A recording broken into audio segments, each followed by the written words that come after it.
Most of us have that little light on our dashboard that when it goes off, we know we need to see a professional. That professional happens to be Richard Rollins here at True Tires in Champaign, talking about the air pressure light. That's right.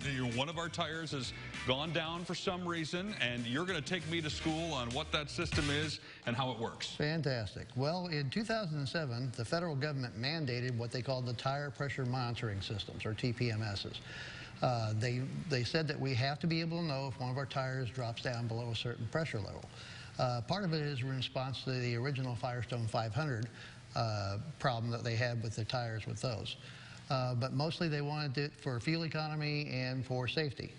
Well, since it's a mandated law, it's something that we have to have. Every car manufactured since then has one form or another of the system in them. Regretfully, they didn't mandate that as a standard. And so when we first started, we had 132 different sensors. Wow. So nowadays, we're down to the point where we can actually work with about 95% of them with just one sensor. Now, that obviously makes your job harder when you have lots of different ones that you've got to figure out how they work and how they operate. Absolutely. From a consumer's perspective, obviously, when you see that light go on, you need to do something. Does that automatically mean something is terribly wrong? Well, what it can mean is simply the fact that the tire pressure dropped down below what they call a threshold level.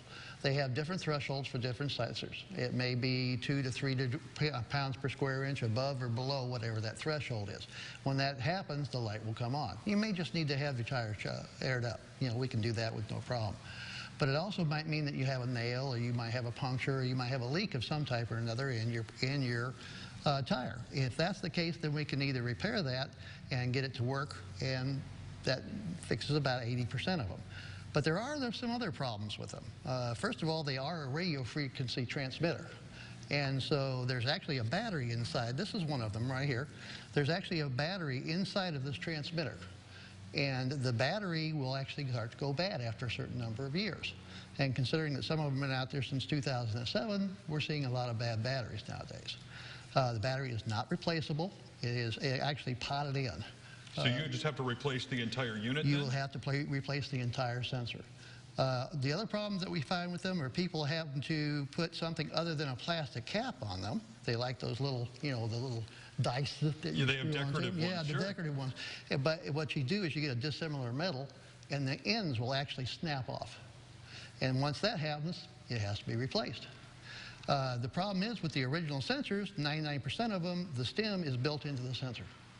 So you have to replace the entire sensor. If you had bet me any amount of money that my tires had batteries, I would have said, absolutely not, they don't. But as it turns out, they do. I think most people know what it takes to have their tire patched or go get it filled with air, or even buy new tires for your car. Replacing one of these, though, is something I don't think most are probably familiar with. What's the process? What's the cost? How often does that happen? Well, there's no often in it. It just depends on whether it's damaged or if it quits transmitting or something along that. So that can happen at any time. But cost-wise, you're probably looking at anywhere between $135 and $165 per sensor. And according to the federal government, we are not allowed to put anything in but a sensor. You can't put in a regular valve stem. It's against the law. It's a $10,000 fine. And so you have to have a sensor put into it. And this is not something that comes, if you buy a brand new set of tires, the sensors do or do not come with the tires? Sensors do not come with the tires. Okay. They're actually mounted into the rims themselves. Got it. They actually have to break the tires down off the rims, remove the sensors, put them back in, program the sensors, and then program the sensors to the car. Now, we here at True Tires have been doing this since 2007. We've bought a lot of equipment. We bought a lot of parts and things like that are necessary. We're one of the few places in town to get 99% of the lights out. Even some of the people who have problem with them in other shops send them to us to get them fixed. So if your light goes on, it obviously might be that your tire's low on air or has a hole or needs to be replaced. But if it doesn't have any of those things, it could just be that the sensor's bad and needs to be replaced itself. Absolutely. That's one of the possibilities. I would not have guessed coming to a tire location that I would have learned all this new information, but Richard, this is all brand new to me, and I think it's helpful for a lot of people because we all have cars and we all get scared when that light goes on, and this is a good place to start. Well, sometimes it can be something simple as just airing the tire up, but sometimes it requires replacement.